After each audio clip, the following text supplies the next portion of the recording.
나이가 들면 일상은 조금씩 좁아집니다. 약해진 팔다리 근력은 즐거웠던 등산과 여행을 먼 나라 이야기로 만들고 지팡이나 휠체어 같은 보조기구 없이는 집 밖을 나서기조차 두려워지기도 합니다. 바로 이 지점에서 인간의 부족한 근력을 직접 보완하는 혁신적인 로봇 기술이 주목받고 있습니다. 한국과학기술연구원의 웨어러블 로봇을 착용한 고령자가 북한산 영봉 정상에 오르는 도전에 성공했습니다. 개발자의 개입이나 배터리 교체 없이 오로지 로봇의 근력 보조만으로 험준한 산행을 마친 이번 결과는 실외 복합 환경에서 웨어러블 로봇이 상용화될 수 있다는 가능성을 보여주었습니다. 고령자는 뭔가 조금 더 다른 기술의 도움이 이제 필요로 하죠. 저희 웨어러블 로봇 또한 고령자가 신체에 입고 활용할 수 있는 로봇 기술 중에 하나고, 그분들의 그런 이동에 관련된 그런 가능성 같은 것들을 젊은 시절하고 동일하게 유지시켜 줄 수 있는 사실 그런 기능을 제공을 합니다. 이 웨어러블 로봇은 2kg대의 초경량 장치로 고령자 스스로 10초 이내에 착용할 수 있을 만큼 간편합니다. 골반 양옆에 위치한 고출력 구동기는 고행 균형을 잡아주는 것은 물론 다리 근력을 최대 30%까지 강화해 강력한 추진력을 제공하는데요. 로봇의 두뇌인 인공지능은 착용자의 상태를 실시간으로 분석해 완만한 흙길부터 험한 바위길, 가파른 계단에 이르기까지 지형을 가르지 않고 최적의 힘을 보탭니다. 사람이 이제 로봇을 입었을 때, 입고 걸을 때 이제 고관절에 관련된 각도라든가 각속도라든가 자세 등을 측정할 수 있는 센서들이 여러 배치가 되어 있습니다. 그런 센서 정보를 입력으로 받아서 실제로 그 사람의 보행에 관련된 건강의 수준, 그리고 그 사람이 걷는 그 보행의 환경, 이런 것들을 정밀하게 예측하고 그거에 맞는 최적화된 제어를 하게 됨으로써 실제로 북한산과 같은 그런 좀 더 동적인 환경에서도 로봇의 활용이 가능하게 되었습니다. 대전의 한 연구소. 이곳에서 노년의 보폭을 넓혀줄 아주 특별한 옷이 탄생했습니다. 한국전자통신연구원 신호철 박사팀이 개발한 초경량 탄성 슈트입니다.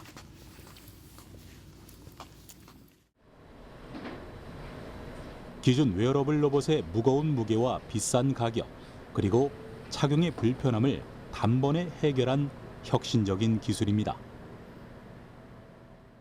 사용자를 지원하기 위한 많은 웨어러블 로봇들이 있었습니다만 무게가 무겁고 가격이 비싸다는 그런 단점이 있었습니다. 그렇지만 실질적으로 사용자에게 도움이 되기 위해서는 무게는 가볍고 가격은 경제적이면서도 핵심적인 보조 기능을 제공할 수 있는 기술이 필요합니다. 그래서 탄성 슈트를 개발하게 되었습니다.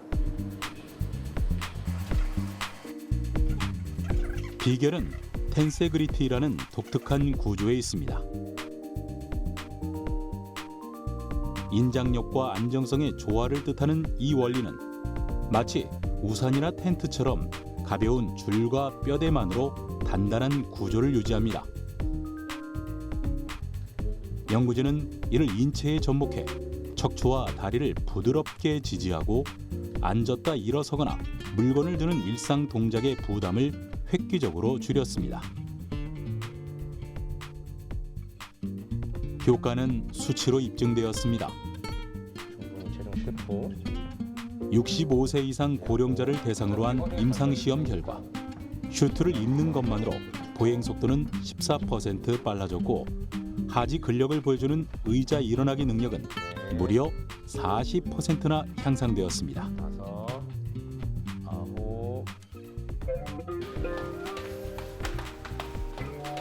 계단을 오르내리는 시간 또한 18%가 단축되며 기술이 신체의 일부가 되어 힘을 보태고 있음을 보여주었습니다. 손을 안 잡고는 한 걸음도 걷지를 못했습니다. 슈트를 착용하고 나서는 어느 정도 거둘 수 있게 되고 몸을 어느 정도 이제 움직일 수 있게 되니까 좀 자신감도 얻게 되고. 가볍고 이렇게 단순한 구조이지만 정교하게 설계된 이런 탄성 슈트만으로도 노인분들이나 아니면 신체 기능이 저하된 분들의 보행이라든지 근력을 효과적으로 보조해 줄 수 있다는 것을 확인한 것이 이번 임상의 큰 의미인 것 같습니다. 1kg도 채 되지 않는 이 가벼운 슈트는 이제 더 넓은 세상을 준비하고 있습니다. 수동형 제품에서 인공지능이 탑재된 능동형 시스템까지 확장이 가능한 이 플랫폼은 의료와 돌봄을 넘어 산업 현장까지 그 영역을 넓혀갈 예정입니다. 저희가 개발 중인 탄성 슈트는 고령자의 일상활동 지원뿐만이 아니라 재활치료라든가 노동 현장에서도 유용하게 활용될 수 있을 것으로 기대하고 있습니다. 다양한 현장 시험을 거쳐서 상용화를 추진할 계획입니다. 운동이 건강에 좋다는 말은 누구나 알고 있지만 우리 몸에 무엇이 어떻게 좋은지를 구체적으로 설명할 수 있는 사람은 많지 않습니다. 2000년대 이후 운동의 전신적 효과를 설명하기 위해 활발히 연구되며 발견된 물질인 마이오카인은 운동 시 근육에서 분비되는 단백질 신호물질로 호르몬처럼 전신 건강에 영향을 주는 생리활성 물질입니다. 근육을 단순히 움직이는 기관이 아니라 내분비 기관으로 인식하게 만든 중요한 발견입니다.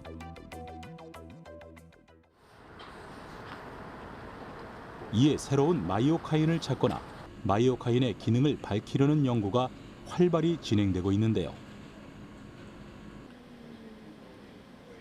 한국생명공학연구원 노화융합연구단 양용열 박사 연구팀은 운동의 효과를 뒷받침하는 특별한 단백질인 CLCF1을 발견하였으며 이 단백질이 운동 중에 근육에서 분비되어 근육과 뼈를 튼튼하게 만들어 근골격 노화를 억제한다는 사실을 밝혀냈습니다. 저희가 주목했던 것은 우리가 늙게 되면 운동의 효과가 잘 나타나지 않는다라고 느끼고 있잖아요. 그 원인이 뭘까? 혹시 근육에서 분비되는 이런 마이오카인 분비가 노화되면 변화하지 않을까? 이런 가설을 세우고 연구를 수행했고 그런 분석을 하던 와중에 마이오카인인 CLCF1을 발굴하게 되었습니다. 연구진은 먼저 젊은 사람들과 나이 든 사람들을 두 그룹으로 나누어 운동을 시킨 뒤 혈액 속 CLCF1 단백질이 얼마나 변하는지를 분석했습니다. 놀랍게도 젊은 사람은 단 한 번의 운동만으로도 단백질이 뚜렷하게 증가한 반면 노인은 12주 이상 꾸준히 운동을 해야만 다시 증가했습니다.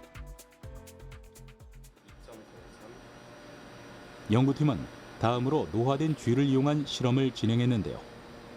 사람처럼 나이가 많은 쥐에게 CLCF1을 주사하자 근육의 힘이 세지고 뼈의 밀도도 높아진 반면 CLCF1의 작용을 억제하자 운동을 해도 별다른 효과가 나타나지 않아 이 단백질이 있어야 운동의 효과가 제대로 나타난다는 사실을 규명하였습니다. 이번 연구를 통해 CLCF1이 근육 안의 세포 에너지 공장이라 불리는 미토콘드리아의 기능을 향상시키고 뼈 세포에서는 뼈를 녹이는 파골 세포의 생성을 억제하며 반대로 뼈를 만드는 조골 세포의 분화를 촉진하는 것을 확인하였습니다. 나이가 들수록 근골격 노화가 일어나고 운동의 효과를 내기 위한 기준도 달라지는 이유가 몸속에서 분비되는 단백질의 변화 때문이라는 것을 과학적으로 처음 밝혀낸 것입니다. 저희가 찾은 CLCF1이 근육과 뼈에 효능이 있다는 것을 마우스 동물 모델에서 확인을 했고 기전까지 밝혔는데요. 저희는 현재 CLCF1을 노인성 근감소증 치료제로 개발을 하고 있습니다. 인간 대상으로 임상시험한 정도는 아니지만 기전을 바탕으로 동물 모델에서 어떤 단백질로 개발을 해야 효과가 더 있고 안정성도 더 있는지에 대해서 테스트를 하고 있고, 그 이후에 다른 제약회사와 함께 공동 연구를 통해서 노인성 근감속증 치료제로 개발을 더 앞장서서 하려고 하고 있습니다. 치매와 파킨슨병 같은 난치성 뇌 질환을 이해하고 치료하는 것은 현대 의료계의 가장 큰 과제 중 하나입니다. 이를 위해 뇌 신경세포 간의 대화를 전기 신호로 읽어내는 전기 생리학 기술이 활발히 연구되고 있습니다. 직접 뇌 안에 탐침을 넣어 신호를 읽고 때로는 전기 자극으로 병을 치료하는 것이죠. 하지만 큰 장벽이 있습니다. 우리 몸이 뇌에 들어온 전극을 이물질로 인식해 면역세포를 전극 주변에 쌓아버리는 이물 반응 때문입니다. 결국 삽입 후 한 달만 지나면 신호가 끊겨 장기적인 치료나 연구가 불가능해지는 난제에 부딪혔습니다. 이 문제를 해결하기 위해 한국과학기술연구원 뇌융합연구단 성혜정 박사팀과 서울대학교 박성준 교수팀은 뇌에 삽입하는 전극의 수명을 기존 1개월에서 3개월 이상으로 늘린 획기적인 코팅 기술을 개발했습니다. 먼저 전극의 소재부터 바꿨습니다.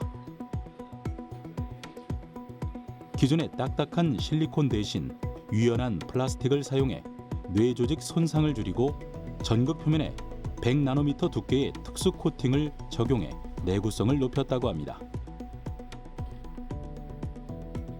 이 전극은 뇌 신경세포 활동을 실시간으로 기록할 뿐 아니라 약물 전달도 가능합니다. 이를 통해 특정 신경 시스템을 제어하거나 광유전학 자극으로 특정 행동을 유도할 수 있는 기능을 갖추고 있습니다. 이번 연구는 이제 저희가 만들어 놓은 섬유형 신경 인터페이스에 성혜정 박사님 연구실에서 개발한 초방막 코팅을 더해서 이제 물리적인 방법뿐만 아니라 이제 프로틴의 흡착을 억제하여 이제 화학적인 방법으로도 그 초기에 발생할 수 있는 이제 면역 반응을 억제하는 방식으로 연구가 진행되었고, 해당 연구는 3개월 정도 이제 수명을 보이면서 기존 디바이스 대비 좀 우월한 장기간 사용 가능성을 보였다고 말씀드릴 수 있을 것 같습니다. 100나노미터 두께의 특수 고분자 코팅이라는 혁신. 연구팀은 액체 대신 기체와 빛을 이용하는 새로운 증착 공정을 개발했습니다. 해당 장비 자체는 기존에 존재했으나 이를 뇌신경 전극 코팅에 적용한 것과 이번에 발표한 코팅 물질 자체는 세계 최초의 시도입니다. 이 정교한 코팅은 뇌 척수액과 만나면 살짝 부풀어 올라 단백질이나 면역 세포가 전극에 달라붙지 못하게 방어막을 형성합니다. 결과는 성공적이었습니다. 기존에 한 달에 불과했던 전극 수명은 3개월 이상으로 대폭 늘어났습니다. 동물 실험을 통해 새 전극은 기존 전극보다 염증 반응을 60% 이상 줄이고 신경세포 생존율은 85% 높이는 것을 확인했습니다.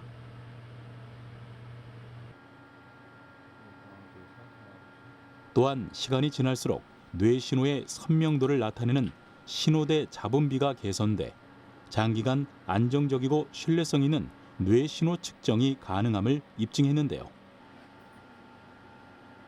이는 뇌질환 연구와 뇌 신호 기술 개발의 실질적인 활용 가능성을 보여줍니다. 유연 전자소자를 이용해서 뇌를 측정하고 몸을 보조하는 연구가 굉장히 오래 이루어져 왔지만 사실 우리 생활에서 이런 것을 실제로 보기는 어려웠던 부분이 이 소자들을 몸 안에 넣었을 때 생기는 여러 가지 안 좋은 부반응들 때문이었는데요. 저희가 개발한 코팅이 이런 소자의 생체 친화성을 좀 더 강화시키고 더 환자들이 오랜 기간 몸 안에서 써도 안정하게 보호를 해줄 수 있는 역할을 하게 된다면 파킨슨병이라든지 치매 환자라든지 이런 뇌 질환을 치료하시고 싶은 분들에게 좀 더 좋은 솔루션을 제공할 수 있지 않을까 생각합니다.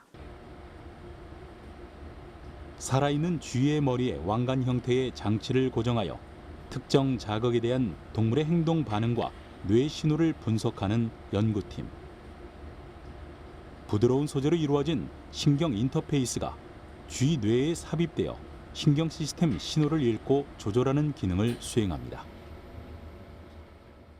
이 쥐는 BCI 연구를 목적으로 한 쥐로 이제 머리에 전극을 삽입하는 형태로 이제 뇌에서 발생하는 신호를 읽는데 사용됩니다. 그래서 특정 자극을 주거나 어떠한 환경이 주어졌을 때 이제 뇌에서 발생하는 신호를 컴퓨터로 읽고 기록 분석하는 데 사용됩니다. 빛을 이용하여 쥐 뇌의 한 영역을 자극하였을 때 행동학적 변화가 나타나는 것을 확인할 수 있습니다. 기술의 진보는 뇌 컴퓨터 인터페이스 BCI 상용화라는 꿈에 한 발짝 더 다가서게 합니다. 이는 고령 환자들이 타인의 도움 없이도 스스로 기계를 제어하며 다시 일상의 주인공으로 복귀하는 놀라운 변화를 예고하고 있습니다. 뇌신경 질환의 치료도 그렇고 속칭 이제 뇌 기계 인터페이스, 뇌 컴퓨터 인터페이스라고 하는 분야가 굉장히 급부상하고 있습니다. 그만큼 이제 우리에게 건강과 생명과 이런 편의에 굉장히 다양한 역할을 할 수 있기 때문인데요. 그것을 이루기 위한 공학적 기술이 아직까지 발전해야 될 부분이 굉장히 많이 있고 저희 이제 서울대학 키스트의 공동 연구가 그 난제 중에 하나를 해결했다고 생각을 합니다. 그래서 결국에는 내 몸 안에 넣어도 평생 안전하게 그리고 어쩌면 인식하지 못한 채로 살아갈 수 있는 그리고 그러면서도 우리를 항상 지켜보고 치료를 할 수 있는 그런 동반자 같은 디바이스 그런 새로운 개념을 제시를 하고 또 뭐 그걸 융합적인 연구를 통해서 해결했다는 게 되게 큰 의미가 있지 않을까 싶습니다.